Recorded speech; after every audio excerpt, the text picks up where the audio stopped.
नमस्कार मैत्रिणींनो, तर आजच्या व्हिडिओमध्ये मी तुम्हाला 8 इंचाच्या बाहीचं परफेक्ट कटिंग कसं करायचं याची अगदी सोपी पद्धत सांगणार आहे. तर इथे बघा 36 मापासाठी 8 इंचाच्या बाहीचं कटिंग कसं करायचं ते आपण स्टेप बाय स्टेप बघूया. तर बाहीसाठी कोणती मापे लागतात ते आपण सर्वात अगोदर लिहून घेऊया. तर इथे बाहीची उंची आहे 8 इंच, छाती आहे 36 इंच, दंडघेर आहे 5.5 इंच. तर बाही कटिंगमध्ये सर्वात महत्त्वाचं काय असतं, तर बाहीची रुंदी कशी घ्यायची, तर त्याचा एक इथे सिंपल फॉर्म्युला मी तुम्हाला सांगते.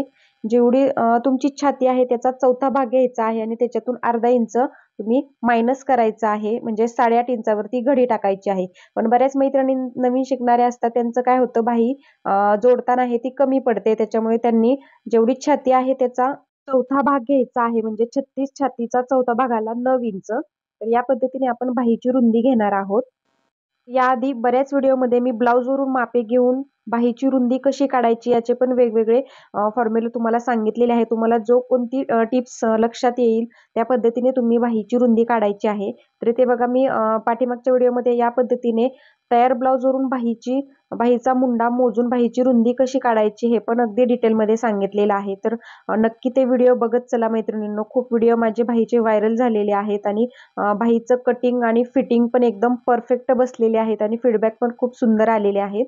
तर ते आज मी डायरेक्ट तुम्हाला 8 इंचाची अस्तरची बाही कशी कटिंग करायची ते सांगणार आहे 36 मापाच्या ब्लाऊजसाठी.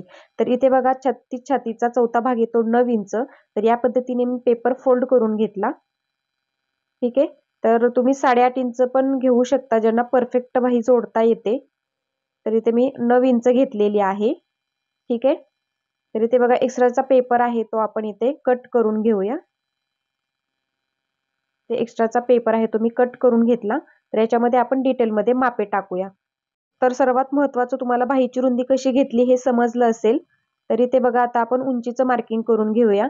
तर जेवढी तुमची उंची असेल बाहीची त्याच्यात 1 इंच प्लस करायचं आहे अस्तरच्या बाहीसाठी, आणि बिना अस्तरची बाही असेल तर 2 इंच प्लस करून उंचीचं मार्किंग टाकायचं आहे, कारण की आपल्याला ते फोल्ड करण्यासाठी लागतं. म्हणून शिलाई मार्जिन आहे ते 2 इंच घ्यायचं आहे बिना अस्तरच्या बाहीसाठी, आणि अस्तरची बाही असेल तर फक्त 1 इंच घ्यायचं आहे. तर इथे बाहीची उंची 8 इंच आहे, तर आपण 1 इंच प्लस करून 9 इंचावरती या पद्धतीने दोन्ही साईडला मी मार्किंग करून घेतलं. आणि आता त्याची सरळ रेषा आहे ती आपण आखून घेऊया पूर्ण उंचीची या पद्धतीने. तर पाठीमागे भरपूर व्हिडिओ मी टाकलेले आहेत ब्लाऊजवरून मापे घेऊन बाहीचं कटिंग कसं करायचं. तर व्हिडिओ नक्की बघत चला. लॉंग व्हिडिओमध्ये मी संपूर्ण डिटेलमध्ये तुम्हाला सर्व काही सांगत असते मैत्रिणींनो. तर ते सर्वात महत्त्वाचं, बाहीची कॅप हाईट कशी टाकायची. तर इथे बघा जेवढी बाहीची घडी घेतलेली होती त्याच्यात अर्धा इंच प्लस करायचं आणि असा तिरका टेप ठेवायचा, आणि जिथे आता अर्धा इंच मिळवून किती आलं, 9 इंच बाहीची घडी घेतलेली होती, तर अर्धा इंच मिळवलं तर आलं 9.5 इंच. तर बघा आपल्याला वरून खाली 3.25 इंचावरती कॅप हाईट मिळालेली आहे. इथे बघा 9 इंच आपण घडी घेतलेली होती, तर 9 इंच मध्ये आपण अर्धा इंच प्लस केलं तर आलं 9.5 इंच. तर वरून खाली आपल्याला इथून इथपर्यंत 3.25 इंचावरती परफेक्ट कॅप हाईट मिळालेली आहे. म्हणजे ज्या मैत्रिणींना कॅप हाईट किती घ्यायची याचे खूप प्रॉब्लेम्स असतात, त्यांच्यासाठी ही खूप महत्त्वाची ट्रिक्स आहे मैत्रिणींनो. तर आता बघा त्या कॅप हाईटच्या मार्किंग पासून तुम्हाला 1.5 इंच किंवा 2 इंचावरती मार्किंग करायचं आहे. जेवढं तुम्ही शिलाई मार्जिन सोडलेलं आहे ब्लाऊज कटिंग करताना तेवढं घ्यायचं आहे. तर इथे मी 2 इंचावरती मार्किंग केलं. आणि इथे बघा तुमचा जेवढा काही आर्म होल असेल त्याचा निम्मा घ्यायचा आहे. तर इथे 7.5 इंच 36 मापासाठी आर्म होल होता, तर त्याचं पण मार्किंग बरोबर परफेक्ट आलेलं आहे बघा. म्हणजे आपली बाही पण एकदम सुंदर बसणार आहे घातल्यानंतर. हे सर्व काही मापे तुम्ही व्यवस्थित चेक करायचे असतात बाही कटिंगमध्ये, म्हणजे तुमची बाही कधीच चुकणार नाही आणि बाहीला घोळ आणि चुन्या वगैरे येणार नाही. तर इथे बघा 1 इंचावरती आता वरच्या साईडला आपल्याला एक मार्किंग करायचं आहे पुढच्या मुंड्याचा शेप देण्यासाठी, आणि 2 इंचावरती पाठीमागच्या मुंड्याचा शेप देण्यासाठी मार्किंग करायचं असतं. अगोदर 2 इंचाचा पॉईंट आणि इथला 2 इंचाचा पॉईंट आपण जोडत पाठीमागच्या मुंड्याचा शेप अगोदर देऊन घेऊया.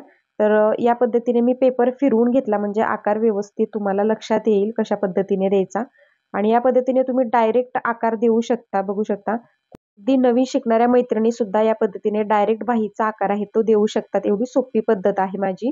तर इथे बघा 2 इंचाच्या मार्किंग पर्यंत या पद्धतीने पाठीमागच्या मुंड्याचा शेप दिला. आता त्या 2 इंचाच्या मार्किंग पासून वरती आपल्याला सर्व साईजसाठी 2.5 इंचावरती मार्किंग करायचं असतं. तरी मी परत एकदा तुम्हाला दाखवत आहे.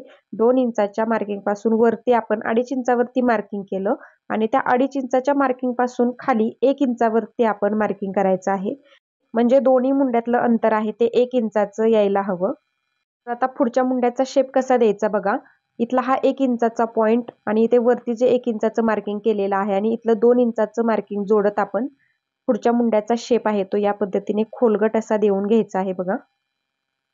अगदी हलक्या हाताने मी आकार दिलेला आहे आणि खूप सोपी पद्धत आहे. तुम्हाला पण लगेचच जमणार आहे बाहीचा आकार द्यायला, कारण बऱ्याच मैत्रिणींना बाहीचा शेप देताना खूप प्रॉब्लेम्स येतात. तर इथे बघा हा खोलगट शेप आहे तो बरोबर आपल्या फ्रंट आर्महोलमध्ये बसतो आणि बाहीला बिलकुल घोळ आणि चुन्या वगैरे येत नाहीत तुमच्या, एकदम परफेक्ट बसतो. तर हा आकार बऱ्याच मैत्रिणींना व्यवस्थित येत नाही. तर या पद्धतीने नक्की एकदा ट्राय करा. बाहीचं फिटिंग अगदी परफेक्ट बसतं.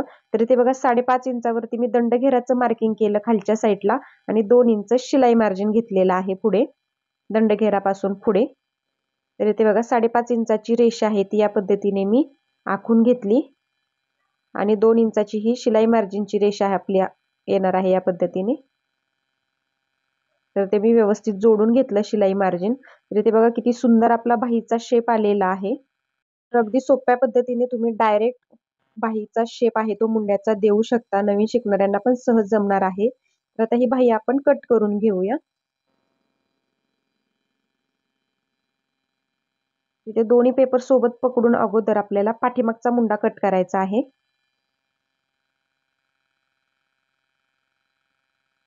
तिथे भरपूर कमेंट्स आलेल्या आहेत आणि लग्नसराई असल्यामुळे घरामध्ये व्हिडिओ मला टाकता आले नाहीत आणि सर्वांच्या कमेंट्स माझ्या लक्षात आहेत. स्टेप बाय स्टेप मी सर्व व्हिडिओ तुमच्यासाठी टाकणार आहे मैत्रिणींनो. तर इथे बघा बाही आता सरळ करायची आहे आणि नंतर मग पुढच्या मुंड्याचा शेप आहे तो कट करायचा असतो. तर इथे पुढच्या मुंड्याचा शेप बघा किती परफेक्ट आलेला आहे. या पद्धतीने मी आता हा तो कट करून घेते. बाहीचा शेप जर तुमचा बरोबर असेल तर तुमची बाही परफेक्ट बसणार आहे मैत्रिणींनो. या पद्धतीने हा असा फिश कट मध्ये आपला शेप आहे तो येतो फ्रंट साईडचा बघू शकता. तो मी कट करून घेतला आणि बाहीचा आकार बघू शकता तुम्ही एकदम सुंदर आलेला आहे. तर ही पुढची बाजू आहे तर इथे मी लिहून घेते हा पुढचा भाग आहे आपला बाहीचा. तर बऱ्याच नवीन शिकणाऱ्या मैत्रिणींना लक्षात येत नाही आणि ते मध्यावरती नेहमी बाहीला खूण करून घ्यायची असते आपल्याला वरच्या साईडला. ठीक आहे. तर इथे वरच्या साईडला मी मध्यावरती एक खूण करून घेतली. तर अशा पद्धतीने आपली 8 इंचाची परफेक्ट बाही मी 36 मापाच्या ब्लाऊजसाठी तुम्हाला कटिंग करून दाखवलेली आहे. जर तुम्ही चॅनलवर पहिल्यांदाच आला असाल मैत्रिणींनो तर चॅनलला सबस्क्राईब करून ठेवा. असे छान छान व्हिडिओ डेली तुम्हाला पाहायला मिळणार आहेत माझ्या चॅनलवरती. आणि सबस्क्राईब केल्यानंतर बाजूचं बेल आयकॉन आहे ते ऑलवर सेट करा. म्हणजे ज्यावेळेस मी नवीन व्हिडिओ टाकेल त्याची सूचना सर्वात अगोदर तुमच्या मोबाईलवरती येणार आहे. आणि घर बसल्या तुम्हाला असे सोप्या पद्धतीने स्टिचिंगचे कटिंगचे व्हिडिओ तुम्हाला पाहायला मिळणार आहेत. तर इथे बघा आपली बाही एकदम परफेक्ट कट करून झालेली आहे. 36 मापाच्या ब्लाऊजसाठी 8 इंचाच्या अस्तरच्या बाहीचं मी तुम्हाला अगदी स्टेप बाय स्टेप कटिंग कसं करायचं ते सांगितलेलं आहे. सर्व टिप्स आणि ट्रिक्स पण सांगितलेल्या आहेत. कॅप हाईट किती घ्यायची, उंचीमध्ये किती मिळवायचं, तसेच रुंदी कशी घ्यायची हे सर्व डिटेलमध्ये सांगितलेलं आहे. आणि तुम्हाला अजून कोणतं कटिंग हवं असेल ते मला कमेंटमध्ये व्यवस्थित डिटेलमध्ये मापानुसार मला सांगायचं आहे. त्यानुसार मी तुमच्याशी व्हिडिओ शेअर करणार आहे तुमच्या कमेंटवरती. तर आजचा व्हिडिओ आवडला असेल तर प्लीज एक लाईक नक्की करा आणि चॅनलला सबस्क्राईब करा. धन्यवाद.